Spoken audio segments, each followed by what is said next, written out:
So that was Augustine's rationale for defending an infinite punishment on finite human beings. Is there any evidence in the Bible for eternal conscious punishment in hell?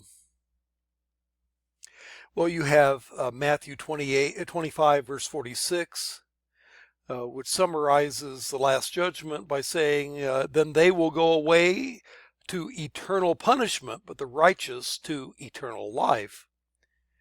And this suggests that just as eternal life is everlasting life, life that goes on forever, so eternal punishment would be a punishment that might go on forever.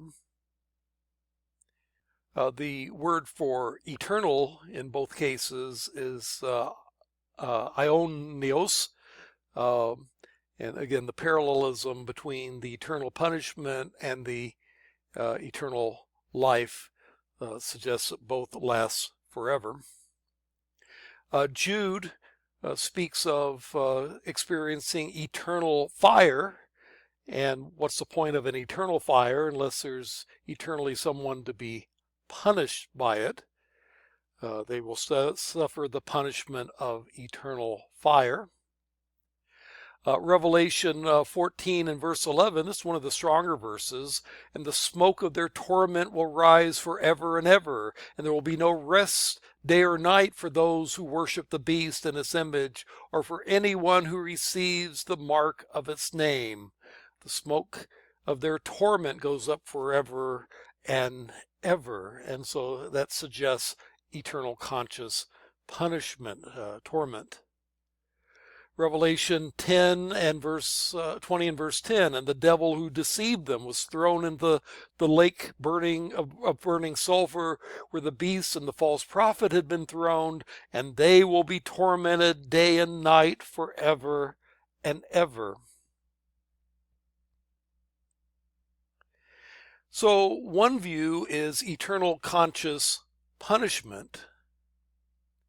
Another view, though, is that there'll be no punishment, but that ultimately everyone will be saved. This is the view known as universalism. It maintains that all people will eventually be saved by the love of God and Jesus Christ. And, or as Rob Bell put it in a provocative book that he wrote, love wins. And in that book, Bell seems to affirm universalism, though he never explicitly says so, but he came close enough to it that he was forced to resign from the megachurch where he was the pastor. Universalism has been taught by various people throughout church history. It was especially taught by the liberal theology that was invented by Friedrich Schleiermacher.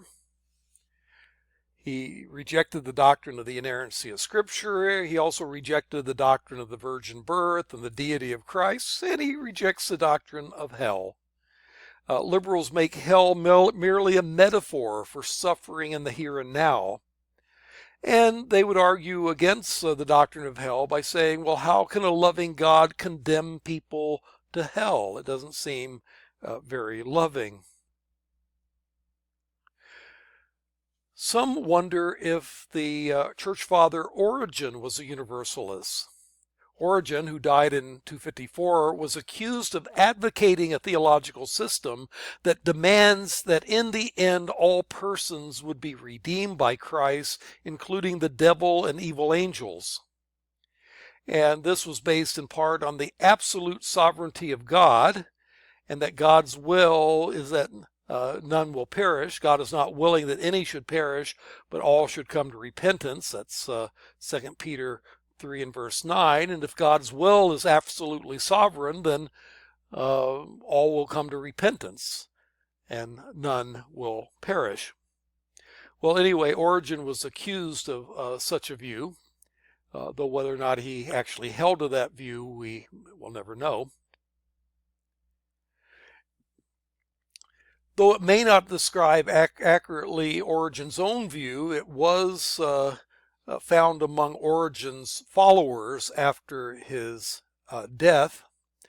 It was attributed to him by the Synod of Constantinople in 543, which unequivocally condemned universalism as a heretical doctrine. Well, if you were to try to argue biblically for universalism, would there be any verses you could use? And there are verses that one could use, such as Romans 3, verses 23 and 24. For all have sinned and fall short of the glory of God, and all are justified freely by his grace through the redemption that came by Christ Jesus. And you could argue from that verse that all have sinned, but then all are justified. And just as all of us are sinners, all of us will ultimately be redeemed. And that's a verse that can be used to support universalism. The problem is that it's impossible to reconcile universalism with the many stern warnings about the dangers of hell and the silence of the Bible on any possibility of redemption from hell after death. Conservative theology argues from God's justice. The question is not how can a loving God condemn anybody to hell? The question is how can a holy and just God fail to punish the wicked? Those who affirm universalism almost always reject a high view of the holiness of God and of scriptural authority. Well, that brings us to yet another view called the view of conditional immortality and annihilationism. Conditional immortality claims that whereas Christians receive the gift of immortality from God, who alone possesses it, according to 1 Timothy 6:16, non-Christians do not. And since they do not receive the gift of immortality, ultimately their existence will be extinguished. Now, a variation on this is annihilationism that holds that non-Christians at the resurrection will experience conscious punishment for a time after they die, corresponding to the degree of their sins, but eventually they will be annihilated. And there have been people that argue that hell results in extinction. The Seventh-day Adventists hold to this view. Evangelical preacher and scholar John Stott held to a form of this view, and the writer Edwin Fudge also argued this. In addition, the British theologian I. Howard Marshall held to annihilationism, and so did Clark Pinnock, a Canadian scholar. Well, what is the biblical evidence for annihilationism or conditional immortality? Well, you have Matthew 10:28, do not be afraid of those who can kill the body but cannot kill the soul. Rather be afraid of the one who can destroy both soul and body in hell. And you might argue, well, that word destroy might imply annihilation. Mark 9:47 through 48 speaks of hell as where the worms that eat them do not die, and the fire is not quenched. What doesn't die until when? Well, what worms normally do is they continue to eat up corpses until they don't exist anymore. Fire continues to burn until all the fuel is consumed. And so this imagery of worms and fire could suggest that complete destruction of the objects of the work of the worms and the fire.